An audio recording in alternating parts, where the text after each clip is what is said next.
Bienvenidos nuevamente a una nueva videoconferencia, Crianza respetuosa y consciente para madres y padres, dirigida a todos los vecinos de la ciudad de Corrientes. Esta es una propuesta que se enmarca en el ciclo de charlas que estamos llevando adelante desde el municipio, en coordinación con distintas organizaciones y profesionales que voluntariamente se suman a compartir sus conocimientos y experiencias, dándonos herramientas y recursos para enfrentar de una mejor manera el aislamiento social y preventivo a raíz del COVID-19. La charla de hoy estará a cargo de Silvina Espinosa, licenciada en Psicología, a quien lógicamente agradecemos que nos acompañe para compartir con todos nosotros sus conocimientos en esta charla.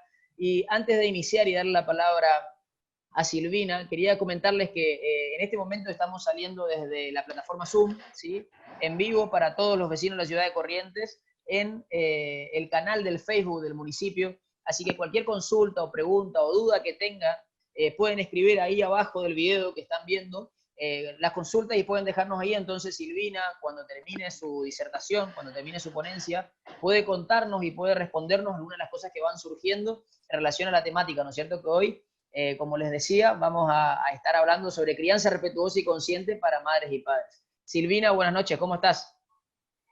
Hola, muy buenas noches a todos, ¿cómo están?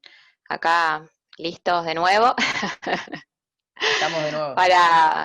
para extender un poco lo que habíamos hablado la primera vez, que estuvimos hablando un poco de, bueno, del embarazo, de cómo se transitaba, pero después habíamos quedado como con un continuará, digamos. Así que para hoy trajimos esto de crianza respetuosa, sí, que es eh, digamos, un abordaje que se viene ya, por supuesto, trabajando hace años, y que quizás ahora, por este acceso que tenemos a la información y demás, está como muy en boga, y por ahí lo escuchamos más, eh, pero bueno, o quizás antes no se lo llamaba de esta manera, a pesar de que siempre se haya usado esta metodología, ¿no? Así que bueno, para arrancar voy a comenzar con una reflexión que, que siempre, que está en internet, que circula y que me parece muy gráfica para este momento, que es la reflexión de el bambú japonés, ¿sí? Que seguramente ustedes la hayan leído o la hayan visto, y a mí me parece muy gráfica para compararla con la crianza, ¿sí? Esta reflexión dice que, bueno, que por supuesto no hay que ser un agricultor para saber que una buena siembra o una buena cosecha, mejor dicho, una buena cosecha, perdón, requiere de una buena semilla, de buen abono y de riego, ¿sí? Y cuando uno planta una semilla, ¿no? Aquella persona que cultiva la tierra no se para enfrente de la semilla y le dice, dale, crece, o apurate, crece, ¿sí? No va a los gritos, sino que la persona que siembra una semilla la va a abonar, la va a regar constantemente, y va a tener todos los cuidados que esa planta, o en este caso el árbol del bambú japonés, requiera. Entonces, cuando uno siembra este árbol en particular, que es el bambú japonés, los primeros meses, bueno, va a regar y va a abonar la tierra, y durante los primeros meses no se va a ver ninguna, digamos, nada en particular en la tierra, digamos, no vamos a poder observar nada a simple vista. Entonces, de hecho, durante los primeros 7 años no se observan cambios en este árbol, en el crecimiento de esta planta. Entonces, cualquier persona que sea inexperta o que no conozca sobre este árbol va a creer que plantó una semilla infértil, digamos. De hecho, probablemente no llegue a regarla durante 7 años. Pero la verdad es que este árbol, durante sus primeros 7 años, no muestra ninguna particularidad o no algo apreciable sobre la tierra, ¿sí? Y lo que va a ocurrir es que en el 7.º año, en tan solo 6 semanas, es decir, en un mes y medio, este árbol va a crecer más de 30 metros, ¿sí? Entonces uno se pregunta, bueno, ¿este árbol tardó en crecer solo 6 semanas? Y no, la verdad es que no, que tardó 7 años y 6 semanas en desarrollarse, ¿sí? Lo que pasó durante estos 7 años de aparente inactividad es que estaba desarrollando todo un complejo sistema de raíces que le iban a permitir sostener este crecimiento que iba a tener después en estas 6 semanas, ¿sí? Así que bueno, me parece como muy gráfico, ¿sí? Con la crianza, como les decía, porque me parece que hay varios aspectos que se pueden rescatar. Uno de ellos es, bueno, la paciencia, ¿sí? Que bueno, que durante 7 años uno tiene que seguir regando y sin ver nada, digamos, ¿no? O sea, uno no puede ver ningún cambio, ni ningún brotecito, nada, y sin embargo tiene que seguir regando a este árbol y abonándolo y teniendo todos los cuidados, ¿sí? Entonces, para ver después, por supuesto, sus frutos. Y también que, bueno, que todos los procesos llevan tiempo, ¿sí? Que nada es magia, que no se da de un día para el otro. Entonces me pareció muy importante poder traer esta comparación para hacernos una idea, digamos, de esto de la crianza, de cuán importantes son los primeros años, ¿sí? De nuestra infancia, de los niños, que va a ser lo que, digamos, va a permitir que después nos podamos sostener como adultos, ¿sí? Y con respecto a la crianza respetuosa en particular, ¿sí? O crianza consciente, como también se dice, se refiere a una, digamos, a una posición ética que toma una familia, digamos, cuando hablamos de crianza respetuosa, el respeto tiene que ver con una posición ética que toman los integrantes de la familia y que apuesta a que sea recíproca entre todos los miembros que la constituyen. Y esto no quiere decir que sea totalmente permisivo, no significa que hay una inversión de roles, tampoco significa que hay, digamos, anarquismo y que los niños de repente nos pueden pasar por encima y hacer lo que quieran, ¿sí? Porque para que exista un desarrollo emocional saludable, sabemos que es importante para un bebé, para un niño, que encuentre el sostén, ¿sí? De un adulto competente que asuma a su cargo la responsabilidad de cuidado, de alimento, de afecto, ¿sí?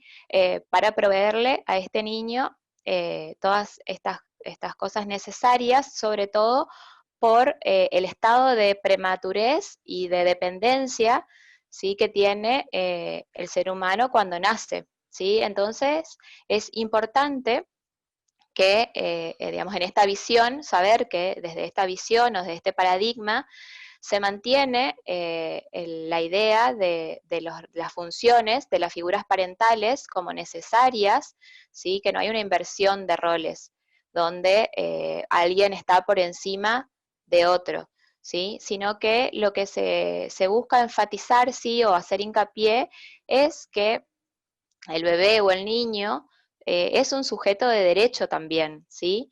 Y que por más que al principio seas totalmente dependiente de un adulto, lo podemos reconocer como un otro, ¿sí? Como tenemos que respetar su singularidad, su subjetividad, pero sin olvidar, por supuesto, que en cuanto a roles no estamos iguales, porque es el adulto justamente el que tiene que ser responsable y competente para poder proveer a este niño de poder satisfacer, digamos, todas sus necesidades, ya sean emocionales como físicas, ¿sí? Esto incluye lo que tiene que ver vestimenta, higiene, alimento, ¿sí? Y también todas las cuestiones emocionales y, por supuesto, el tema de los límites.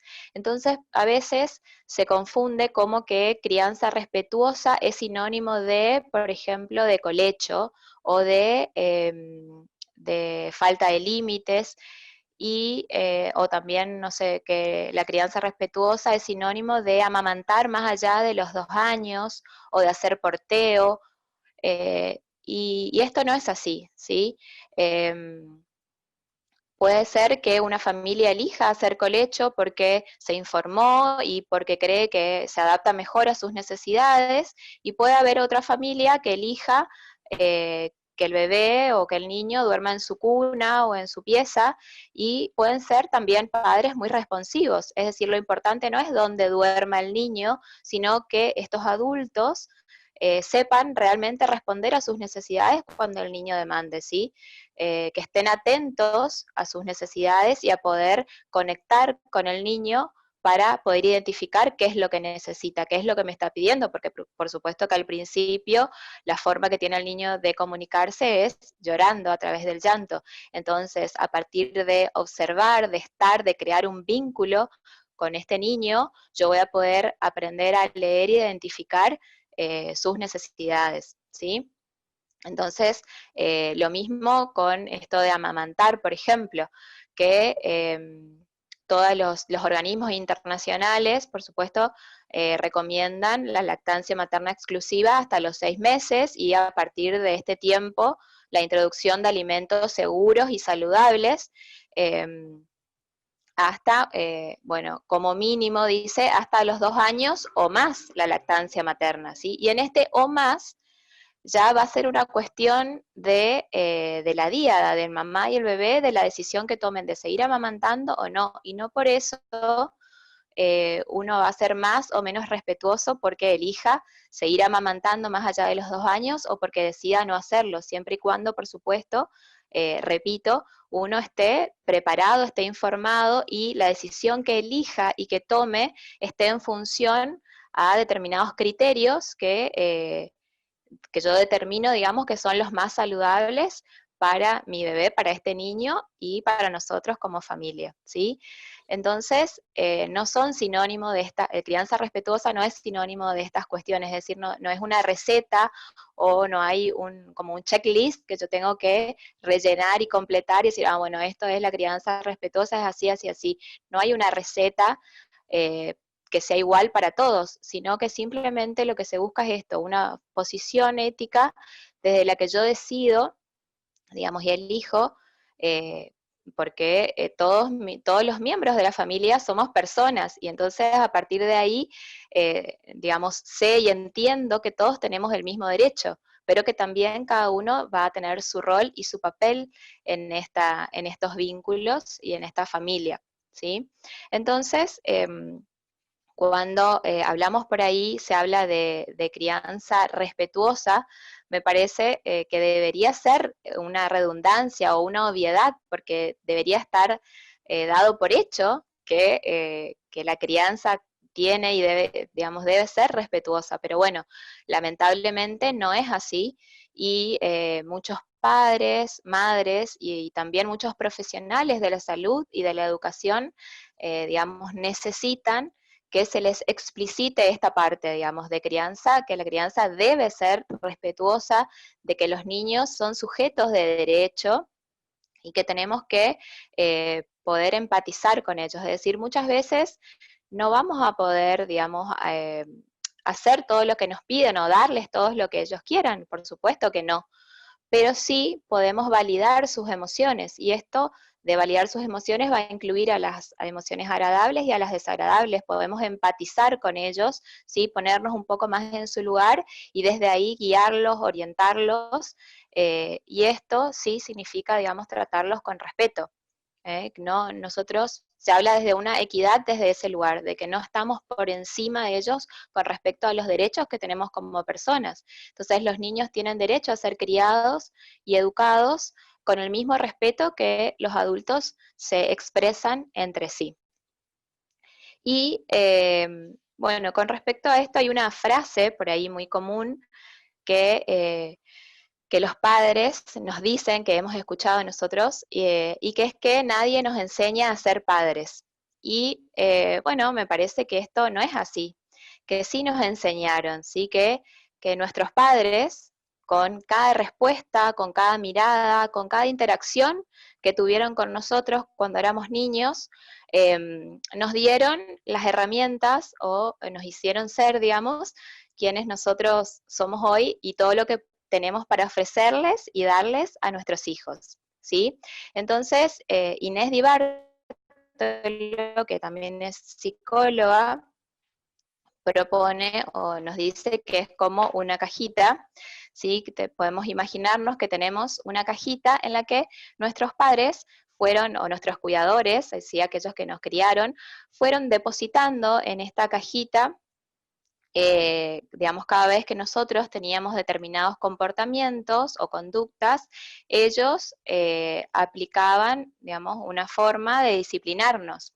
Y quizás en ese momento nos fueron poniendo en esta cajita diferentes creencias, mandatos, golpes, castigos, a ver, por ahí rechazo, ¿sí? O digamos, miradas amenazantes, también el ignorarnos, ¿sí? Un montón de cuestiones que fueron poniéndonos en nuestra caja de herramientas, de disciplina, y que es necesario, digamos, entonces, hacer una introspección para poder descubrir lo que hay en nuestra cajita, ¿sí?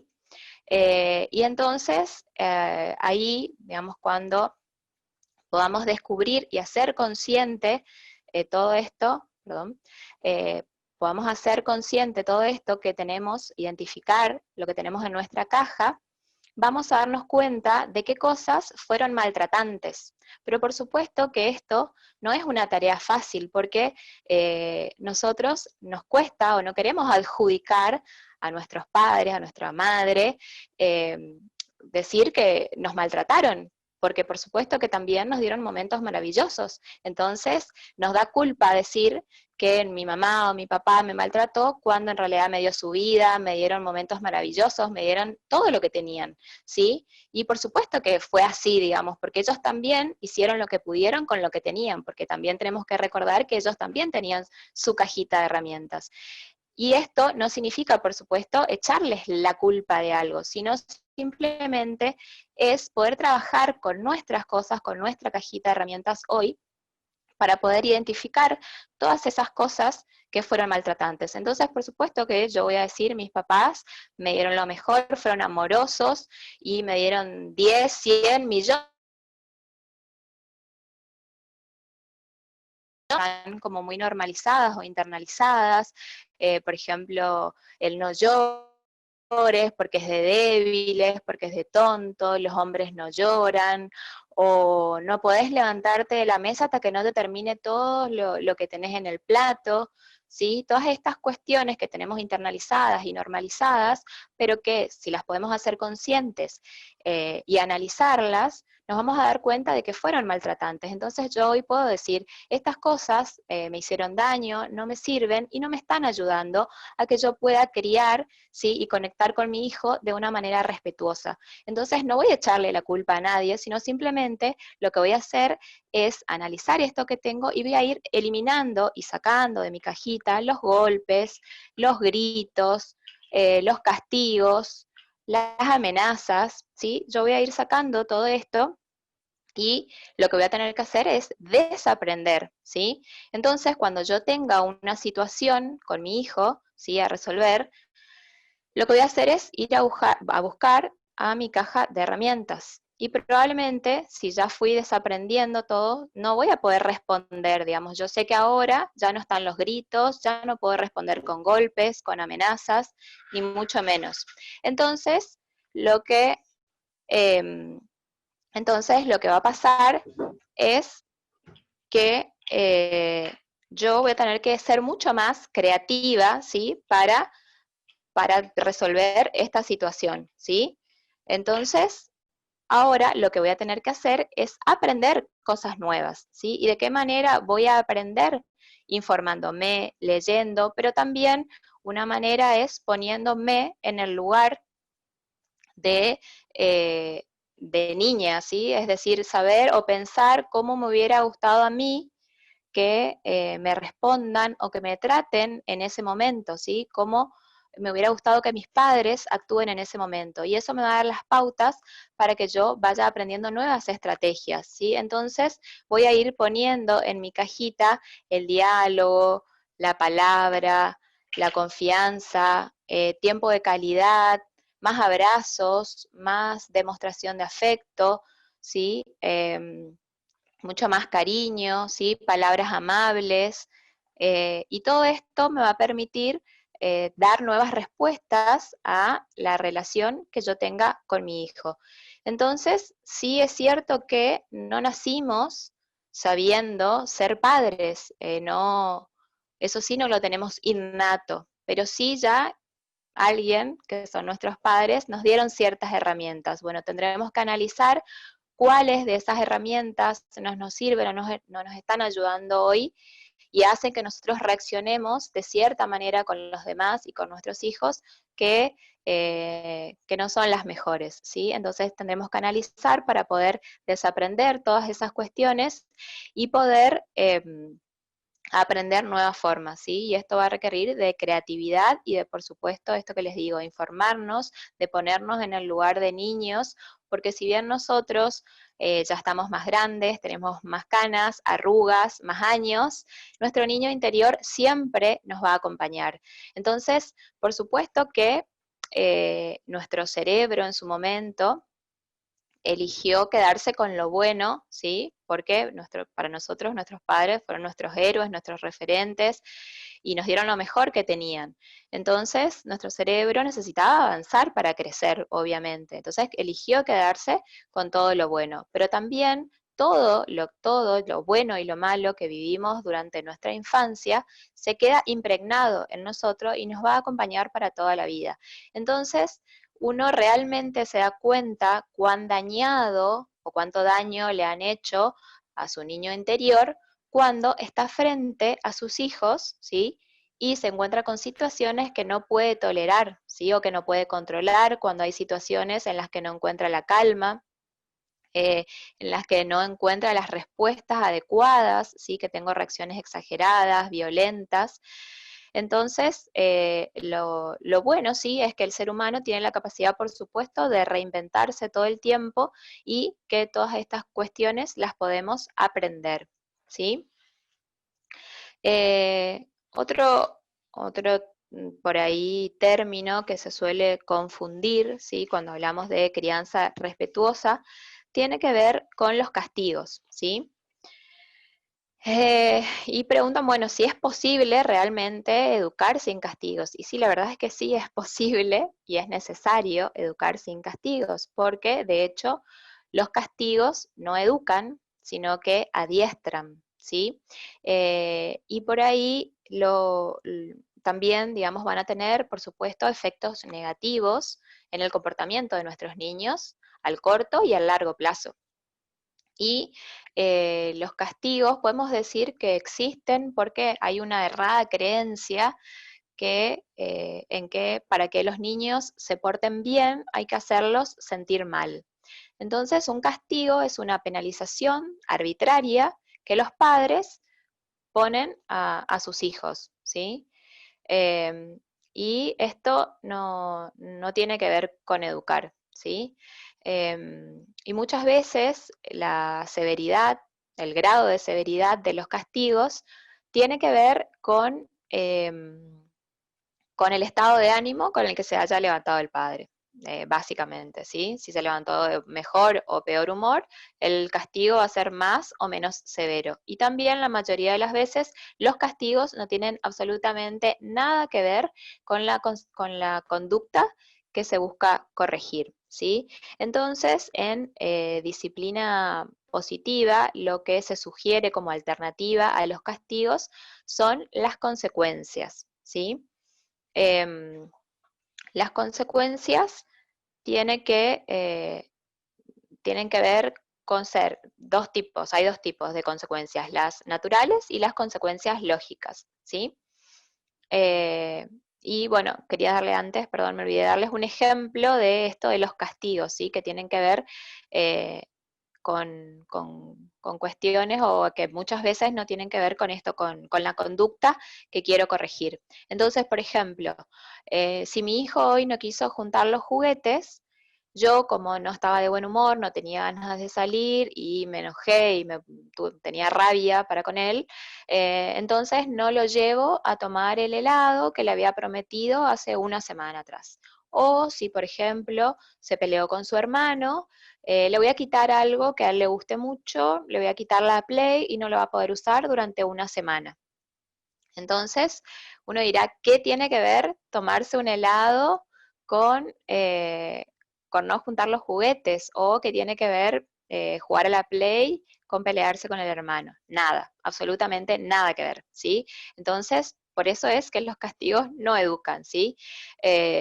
Las consecuencias, sin embargo, por otra parte, tienen, digamos, o buscan, tienen como fin que el niño aprenda, pero sin castigarlo y sin hacerlo sentir mal, ¿sí? Entonces, como les dije, tenemos las consecuencias naturales, por un lado, que son aquellas que buscan que el niño aprenda a partir de la experiencia. Y nosotros, los adultos, no intervenimos en esa experiencia. Entonces, por ejemplo, si hoy que hace frío, mi hijo, bueno, yo le digo, hijo, tenés que ponerte la campera porque afuera hace frío, y mi hijo no quiere, no quiere y no quiere. Bueno, entonces yo voy a dejar que él salga, ¿sí? Sin la campera puesta, que experimente frío y que solo se dé cuenta de que necesita efectivamente la campera, ¿sí?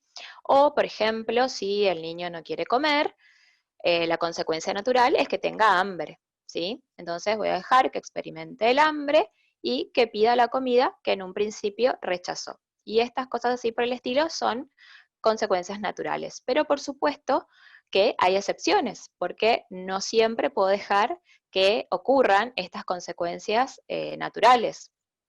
Por ejemplo, si mi hijo está jugando en la calle y están pasando un montón de autos, yo no voy a dejar que lo choque un auto para que él experimente, ¿sí? Claramente estas excepciones tienen que ver con que si la integridad, la vida y la salud de los niños están en peligro, yo no puedo permitir que ocurran estas experiencias o estas consecuencias naturales, ¿sí? Lo mismo vale para no dejar que se quemen, no dejar que se corten, ¿sí? Parece una obviedad, pero a veces hay gente que dice, no, déjale que se queme, déjale que toque para que aprenda. No, ¿sí? No, definitivamente no, porque está en riesgo su seguridad. Nosotros somos los adultos responsables y competentes, ¿sí? Tenemos que recordar siempre eso. Tenemos que estar, nosotros sabemos el peligro y por lo tanto somos los encargados de cuidarlos y protegerlos. Eh, entonces, también, digamos, tenemos que aprender como padres a soltar, ¿sí? Porque muchas veces nos cuesta dejar o ver que nuestros niños tengan frío, tengan calor, que se mojen con la lluvia, que se ensucien con el barro, con las témperas o con la comida, ¿sí? Y la verdad es que es muy difícil implementar o actuar estas consecuencias naturales. Entonces, tenemos que aprender que los errores, por ejemplo, no son malos, sino que son oportunidades para aprender, ¿sí? Y en ese sentido, digamos, dejarlos que siempre y cuando no afecten a su integridad física o que no atenten contra su vida, tenemos que permitirles estas consecuencias naturales, ¿sí? Dejarlo que él sienta frío un ratito afuera, no va a pasar nada, que se moje con la lluvia, no va a pasar nada, ¿sí? Entonces, ellos aprenden a partir de la experiencia, o sea, se apropian de ese aprendizaje y es un aprendizaje significativo, ¿sí? No por miedo, no porque le infundí un miedo sin razón, ¿sí? O no porque le hago tener miedo o porque lo obligo, ¿sí? Eso no es una manera de educar. Por otro lado, dijimos, están las consecuencias lógicas, ¿sí? Las consecuencias lógicas muchas veces son las que consciente o inconscientemente se confunden con castigos, ¿sí? O se disfrazan los castigos como que fueran consecuencias lógicas y en realidad no lo son, ¿sí? Entonces, para saber diferenciar cuándo es una consecuencia lógica y no es un castigo, tenemos que saber que las consecuencias van a ser lógicas cuando cumplan 4 requisitos, ¿sí? Que son que tengan que ver con la conducta que quiero modificar, es decir, no le puedo decir a mi hijo o a mi hija, no ordenaste tu pieza, no te vas a ir a la fiesta de tu amigo o tu amiga, porque no tiene absolutamente nada que ver. Tienen que ser avisadas con anticipación, ¿sí? Yo no puedo digamos, poner un límite o un castigo o algo, o una consecuencia de golpe o de algo que se me ocurrió el último minuto para forzar al niño a hacer algo que yo quiera, ¿sí? Por otro lado, tiene que ser respetuosa y tiene que ser razonable, ¿sí? Tenemos que entender que cada niño tiene su propio ritmo y que también tenemos que saber qué esperar para cada edad del niño, ¿sí? Yo no puedo pretender, por ejemplo, que un niño de 1 año, de 2 o de 3 junte solito sus juguetes, porque yo tengo que primero enseñarle cómo se hace y acompañar eso y repetirlo muchísimas veces hasta que él lo pueda incorporar como un hábito, ¿sí? Entonces también es importante estar informados sobre la edad evolutiva de nuestros hijos para saber qué cosas tenemos que esperar y qué cosas podemos pedirles, ¿sí? Y por supuesto, conocer a nuestro hijo para saber que él tiene su propio ritmo. Entonces, habrá niños de la misma edad que puedan hacer más o menos cosas y no estar comparándolos todo el tiempo, sino respetar sus tiempos de aprendizaje, ¿sí? Entonces, teniendo en cuenta estas cuestiones, vamos a saber cuándo es una consecuencia lógica o cuándo estamos poniendo un castigo, ¿sí? Entonces, por ejemplo, si yo le pido a mi hijo, a mi hija, que junten la ropa en un canasto para que yo la pueda llevar a lavar, pero mi hijo o mi hija dejan la ropa tirada, no me hace caso, no la ponen en el canasto y no junta la ropa, entonces yo le peleo, le grito, le castigo, etcétera, lo amenazo. Tal vez puede ser que en algún momento el niño cambie su actitud por unos días, una semana, pero esto va a volver a lo mismo, ¿sí? Sin embargo, ¿cómo sería si lo hago desde teniendo en cuenta esto de las consecuencias lógicas? Yo me voy a sentar con mi hijo, con mi hija, le voy a decir, mira hijo, a partir de ahora la ropa que no está en la canasta es ropa que no se lava, ¿sí?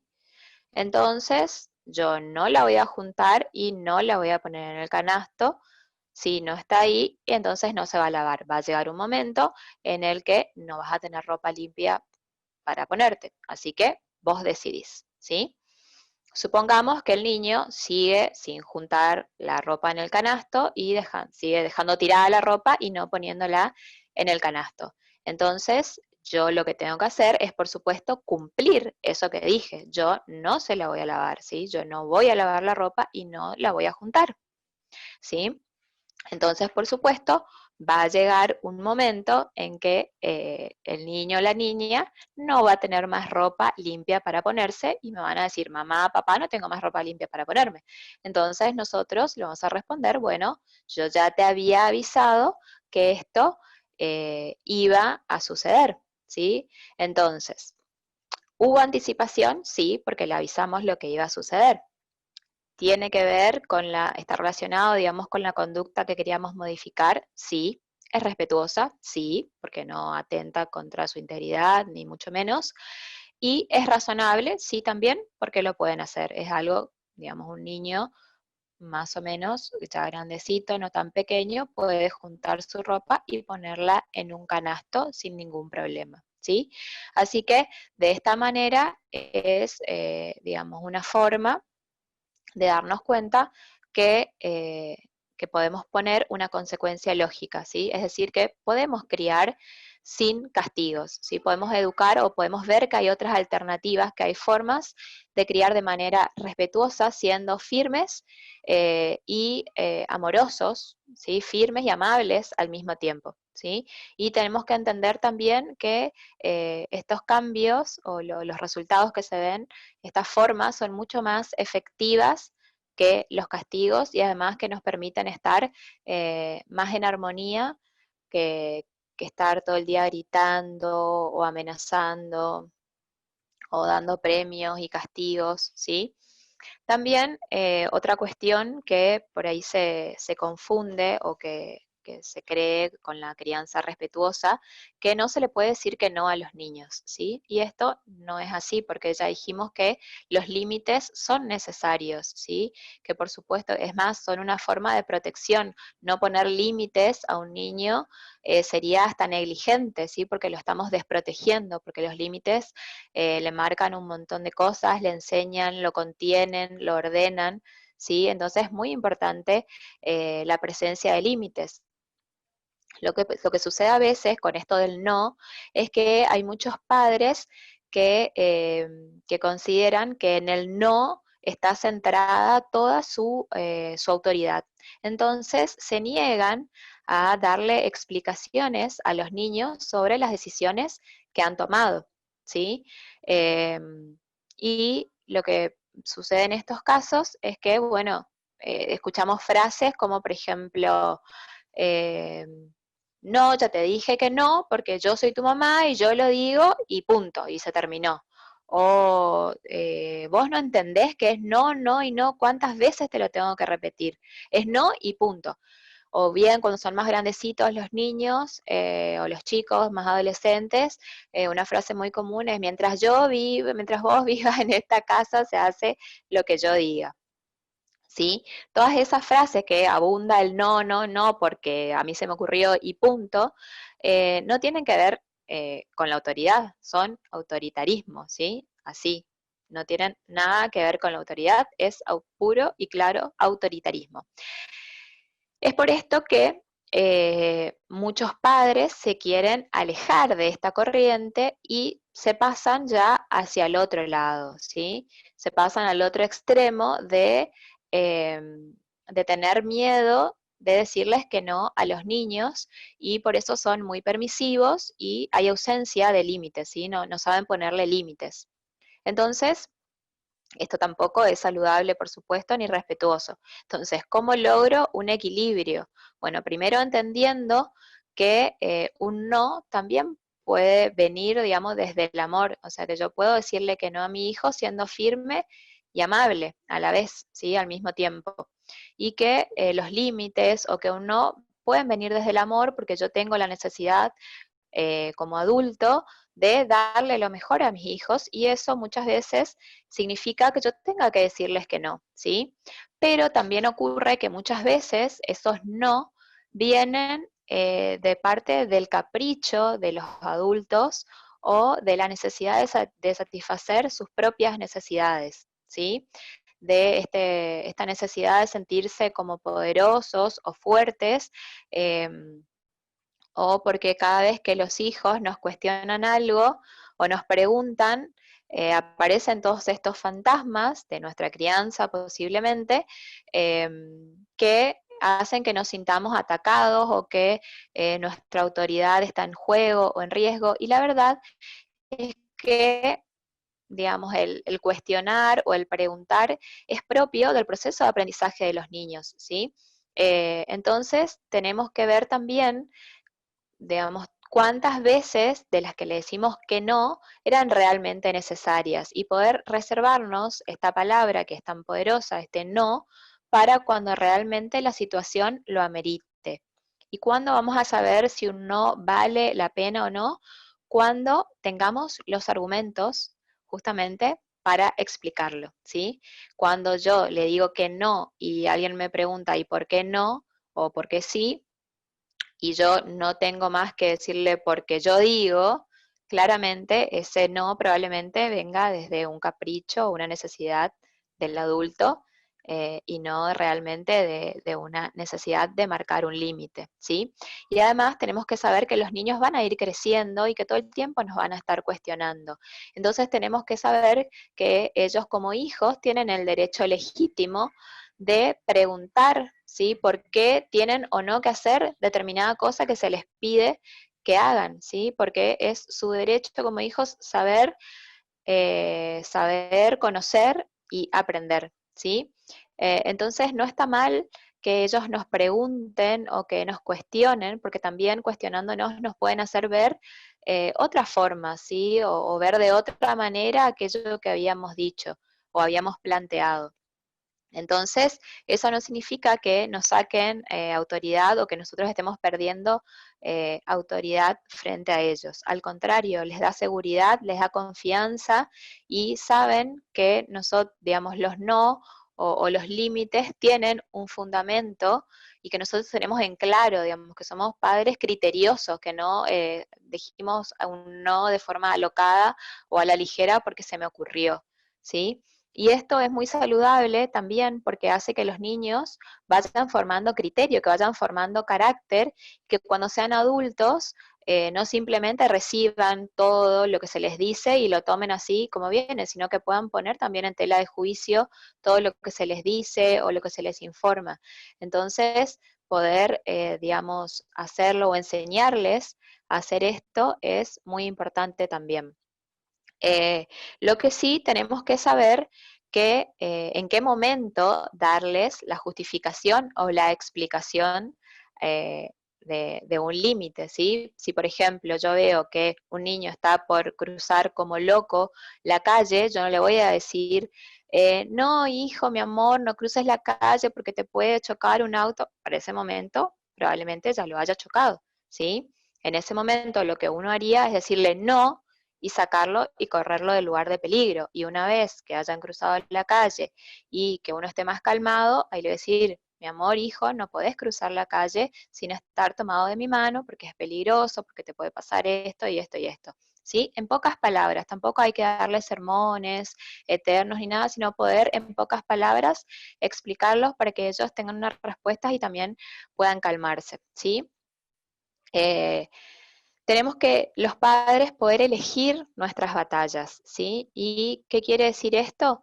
Elegir las batallas significa poder sentarnos con nuestra pareja, con nuestros hijos y ver qué queremos lograr como familia, qué cosas no son aceptables en nuestra familia y qué cosas podemos negociar, por ejemplo, ¿sí? Y que todos tengan en claro qué cosas tienen que hacer, ¿sí? Para que nuestros hijos entiendan que los límites fueron consensuados, que buscamos llegar a un acuerdo y que realmente pensamos en un beneficio para todos, ¿sí? Entonces, de esta manera ellos van a poder sentirse valorados, respetados, que su opinión vale, ¿sí? Y que son parte importante de la familia. ¿Sí? De hecho, también, digamos, muchas veces esto tiene que ver con el hecho también de enseñarles a ser respetuosos con los demás a partir de nuestro propio respeto, ¿sí? De respetarlos nosotros, de enseñarlos a que se respeten ellos mismos, de respetar las situaciones. Y esto se gana siendo coherentes, ¿sí?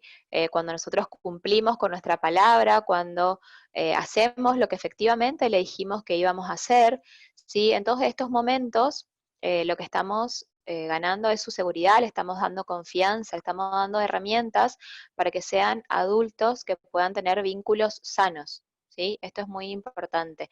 Así que, bueno, eran algunas de las cuestiones que querían aclarar. Hay muchas más que por ahí a través de las preguntas podemos ir hablando, pero por la hora me parece por ahí que no sé si estás, Ezequiel, por ahí, si tenés alguna pregunta que puedan hacer o que hayan hecho. Exactamente. Era principalmente esto, como ir aclarando algunas cuestiones, digamos, que se puede educar sin castigos, que la crianza respetuosa no es sinónimo de algunas otras cuestiones que por ahí se creen, y poder dar como un inicio para repensar algunas cuestiones que como adultos digamos, a veces tenemos ya muy incorporadas o normalizadas, tenemos a veces muy normalizada la violencia, ¿sí? Y por ahí tenemos que aprender a mirar, a dejar de ser tan adultocéntricos y ponernos más en el lugar de los niños y en qué cosas nos hubieran gustado a nosotros que nuestros padres hicieran en determinados momentos, ¿sí? Entonces, por ahí inconscientemente creemos que, bueno, si a mí me lo hicieron y yo no salí un delincuente, tampoco le voy a hacer un daño a mi hijo. Y la verdad es que eso es normalizar la violencia, creer que si yo le golpeo a mi hijo no le estoy haciendo ningún daño, en ese momento yo estoy normalizando la violencia. ¿Sí? Y por supuesto no es aceptable ni un tirón de pelos, ni un tongo, ni un tirón de orejas, porque siempre nos escudamos en que, bueno, es un golpecito suave. no existen los golpecitos suaves, ni golpes educativos, ni un golpe a tiempo, ¿sí? Eso siempre es violencia y siempre es perjudicial para el niño y para nosotros, por supuesto, y para el vínculo que estamos formando con ellos. Así que eso. Qué bueno, Silvina, vos sabés que parte de las cosas que fueron comentando, ¿no es cierto? Por mensaje decían, bueno, en realidad muchas de estas cosas que vos fuiste comentando, muchos ejemplos que pusiste y muchos consejos y sugerencias también que nos diste son muchas veces parte de conversaciones familiares cotidianas, ¿no es cierto? Esto, ¿no? Tenés que un consejo de Sí, una madre a una hija que obviamente ahora ya también es madre, o de un padre a un hijo que ahora es padre, y vos tenés que hacer esto, y fíjate cómo me salieron, y lo que sé que mal educado está esto, y dar consejos y dar sugerencias por ahí, que entiendo, ¿no es sí, cierto?, que en parte es parte que se transmite de boca en boca, ¿no es cierto? Y muchas veces nos falta esto claro. que vos nos comentás en cuestiones con conocimiento y con fundamento, ¿no es cierto?, el porqué de cada cosa y cómo también hay que ir eh, mejorando o avanzando en función de la construcción de este vínculo. Claro, Tengo, son cuestiones que por eso en su momento nuestros padres tuvieron esas herramientas, pero hoy en día tenemos otras y la claro, educación fue cambiando y los contextos y el mundo es distinto. Entonces tenemos, digamos, como mucha información, pero por supuesto hay que también eso, ser criteriosos al momento de elegir. Entonces, como les decía, no es una receta y no es que para todos funciona lo mismo, porque cada niño es diferente y cada familia es distinta, entonces tenemos distintos horarios de trabajo, distintas formas. Para mí es más importante, no sé, que mi hijo se alimente bien y para otra mamá será más importante otra cosa. Entonces, por eso decía esto de elegir también qué batallas vamos a llevar adelante y no todo el tiempo estar restringiendo con el no, no, no, no, no, desde que se levanta hasta que se acuesta el niño, porque por supuesto que en algún momento eso va a estallar y el niño va a buscar la forma de que ese no se convierta en un sí con o sin nuestro permiso. Entonces, es bien. más importante llegar a acuerdos, incluirlos y todo un montón de estrategias que hay para trabajar en cada caso. Por eso es como muy general esto de lo que hablé, Sí, porque claro. siempre hay que canalizarlo desde la singularidad de cada uno. Exacto. Tengo un par de preguntas, Silvina, que te quiero transmitir. Bueno. Una es, habitualmente los niños comparan los permisos y los límites que ponen los padres de sus amigos. ¿Qué responder ante esas situaciones? Bueno, en eso siempre, por eso decía que siempre los límites tienen que estar avisados, ¿sí? O ser con anticipación. Entonces, ya el adolescente, o supongo que un adolescente más en este caso, o ya más grandecitos, que empieza a ver que a otro le dejan hacer tal cosa. Entonces, si los límites de la casa fueron puestos así en forma conjunta, es decir, si el niño formó parte, si yo lo invité a formar parte de la creación de los límites, todos vamos a tener en claro qué cosas hacer, qué cosas se pueden hacer y qué cosas no, qué cosas son aceptables en nuestra familia y qué cosas no. Entonces, y que yo como adulto lo voy a acompañar a cumplir esos límites sin necesidad de castigos, premios, sino porque es algo que nos beneficia a todos como familia. Entonces, por supuesto que las diferencias van a seguir surgiendo porque el niño sigue creciendo y va a ir cuestionando nuevas cosas. Entonces será momento de primero los adultos, eso es muy importante, ¿sí? Ver cómo vamos a criar nuestros hijos. Eso es muy importante ponerse de acuerdo los adultos en privado, no delante de los niños, ¿sí? Porque el niño tiene que recibir un único mensaje. Entonces, sea que estén los padres juntos o separados, tenemos que primero ponernos de acuerdo a los adultos para ver qué cuestiones les vamos a bajar a los niños, ¿sí? Y a partir de ahí, una vez que tengamos determinadas estrategias, sí, por supuesto, los vamos a invitar para que ellos aporten también sus ideas y que sepan que son válidas sus opiniones. Y bueno, a partir de ahí vamos a ir negociando y ver en qué cosas sí negociamos y qué cosas no, Claro. En ¿sí? algún punto sería Eh, más un acuerdo que una imposición, digamos. Claro, por supuesto que siempre sirve, digamos, esto del respeto, ¿sí? Por ahí la obediencia, un niño obediente, por ahí tiene que ver con esto de la sumisión, de que lo obligo, que le impongo un límite o un castigo, ¿sí? Y esto del respeto no, tiene que ver con que sos persona, mereces un trato respetuoso, mereces que yo valide y tenga en cuenta tu singularidad, que vos sos un otro distinto a mí, que no tenés tus propios pensamientos, tus propias ideas, y que yo tengo que valorar eso, que puedo decirte, sí, entiendo que estés enojado porque no te compré tal juguete, pero bueno, no vinimos a comprar, vinimos al supermercado a comprar otra cosa. Entonces no es que le voy a decir, no, no te podés enojar por eso, o vos lo único que sabés hacer es pedir. No, digamos, con un tono calmado, porque yo soy el adulto y el que tengo la capacidad de, digamos, de encontrar la calma y desde mi calma calmar a mis hijos, voy a tratar de, en un tono de voz calmado, amable, explicarle el porqué, digamos, siempre buscando esto, el fundamento, porque justamente no es algo que se nos ocurrió porque sí. ¿Sí? Entonces, bueno, capaz esto de los permisos o algo, bueno, explicarle si tiene que ver con que yo como mamá tengo miedo o me da temor que vaya a determinados lugares, digamos, de explicarles los fundamentos.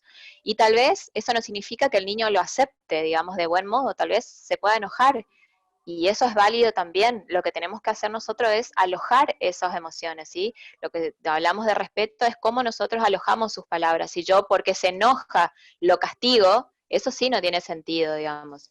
Pero si yo le digo, bueno, entiendo que estés enojado, pero es una decisión que tomamos en conjunto con tu papá, por ejemplo, y no queremos que vayas a tal lugar o que, no sé, que hagas tal cosa porque nos da miedo, porque no nos parece seguro, o sea, le damos motivos lógicos y razonables, bueno, será cuestión de que el niño lo vaya procesando y tal vez en algún momento lo entienda o no, pero lo hicimos de manera respetuosa y criteriosa, ¿sí? Eso es estar tranquilos y seguros que uno hizo, digamos, o puso un límite desde ese lugar, no desde el capricho mío de adulto de decirle que no, porque no tengo ganas de llevarlo, porque no tengo ganas de moverme de mi casa, ¿sí?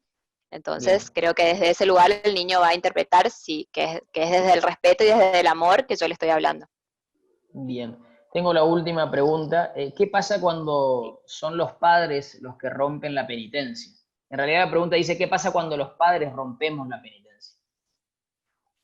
Bueno, ahí por supuesto los hijos también van a poder reclamar, porque si los límites fueron puestos entre todos y llegaron a un acuerdo y todos tienen en claro qué hacer, no nos podemos quejar cuando nuestros hijos nos cuestionen si nosotros no cumplimos. Es decir, yo no puedo, no sé, enseñarle a mi hijo respeto y respetándolo, no puedo enseñarle a no gritar gritándole, ¿sí? Entonces desde ese, digamos, el respeto no va en una sola dirección, ¿sí? No es solamente de los hijos hacia los padres. El respeto se gana. ¿Y de qué manera se gana? Bueno, respetándome primero a mí mismo, respetando a los demás y respetando la situación.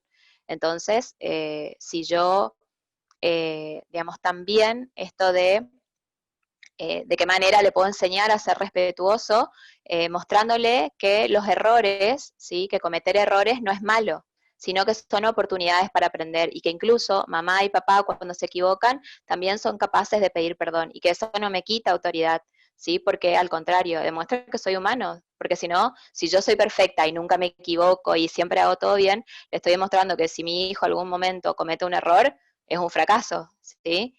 Porque yo no cometo errores. Sin embargo, si yo, como papá, como mamá, cuando me equivoco o me excedí, ¿sí? Entonces tengo la capacidad de decirle, mira hijo, discúlpame, no tenía que gritarte, la verdad es que estaba en un mal día o tenía determinado problema, no va a volver a suceder o voy a intentar de que no vuelva a pasar. O sea, el pedirles perdón a nuestros hijos no tiene nada de malo, al contrario, ayuda mucho. Entonces, si los papás fueron los que se excedieron de los límites que habíamos puesto como familia, es, digamos, válido que le puedan pedir perdón y que, por supuesto, no se vuelva a repetir o que puedan corregir lo que hayan hecho, ¿sí? Es como cambiar el chip en ese sentido, que los errores no son malos, son oportunidades para aprender, y eso es válido para todos. Cuando nuestros hijos se equivocan, en lugar de castigarlos o de reprenderlos por eso, tenemos que enseñarles a que de eso se aprende, ¿sí?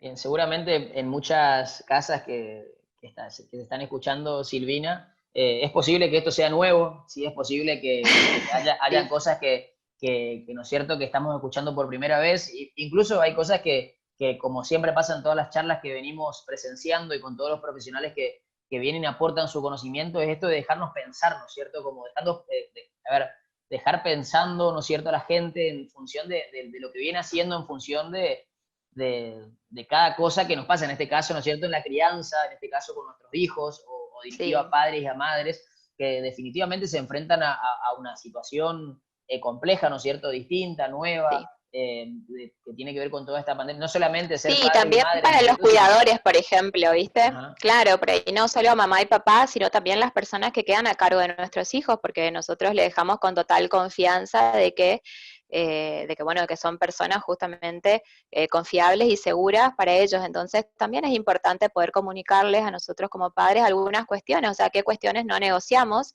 y que las otras personas también puedan respetar. Es decir, que si hay un cuidador, un abuelo, un tío, una niñera, que queda a cargo de ese niño, que también entienda que hay límites, que no cada persona que cuide al niño lo va a poder criar de la manera que le plazca, digamos, y que se le ocurra, que hay límites y que entonces tenemos que ser coherentes para que el niño reciba un único mensaje y que él tenga también en claro cómo manejarse y a quién recurrir, ¿sí? Y esto también de la crianza respetuosa no es una inversión de roles, decía hoy más al principio, porque se cree, bueno, que los niños nos pasan por encima, no, están siempre las figuras, se mantienen la función de las figuras parentales, tenemos una doble función, digamos, de ser una base segura para que los niños puedan, a partir de nosotros, salir a explorar el mundo y también ser su refugio para cuando este mundo, digamos, le presente situaciones adversas que ellos tengan un lugar seguro al cual volver, digamos. Entonces tenemos esa doble función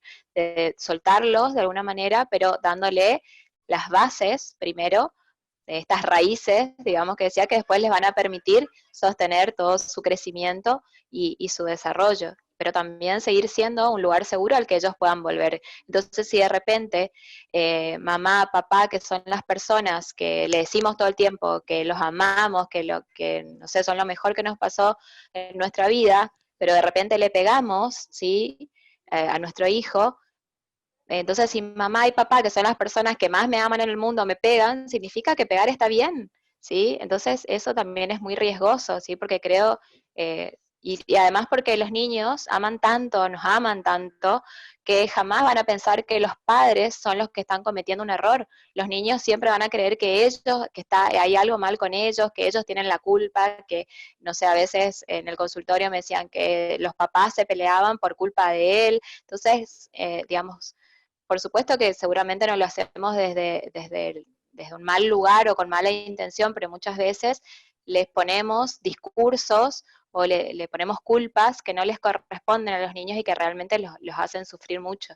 Entonces tenemos que ser adultos responsables, los adultos responsables que nuestros hijos necesitan, y para eso tenemos que ir tomando conciencia de todas estas actitudes cotidianas. Entonces no es que el respeto es algo utópico o ideal, sino que tiene que formar parte de todas las decisiones cotidianas que atravesamos, como decía, desde la vestimenta, la higiene, de preocuparme por la salud de mi hijo, perdón, por la salud de mi hijo, por lo que coma, de resguardarlo, ¿sí? De todas sus emociones, y de que esto, aunque yo no siempre pueda hacer lo que él quiera o no pueda darle lo que me pide, sí puedo validar sus emociones y alojar todo lo que le pasa, su rabia, su frustración, y ponerme y conectarme desde un mejor lugar con ellos. Bien, Sí, eso. bien, Silvina. Bueno, la verdad que creo que es un tema como para hablar bastantes horas más que solo los 45 minutos que Sí, te podemos tener en el Facebook. Agradecemos, lógicamente, no solamente lo que nos aportás, ¿no es cierto?, tu conocimiento, tu experiencia, sino también el valor de achicar, ¿no es cierto?, la cantidad de, seguramente, de información que tenés como sí, para brindarnos y hablar de esto, de esta temática en tan poco tiempo, ¿no es cierto?, que me imagino que debe ser también un poco complejo.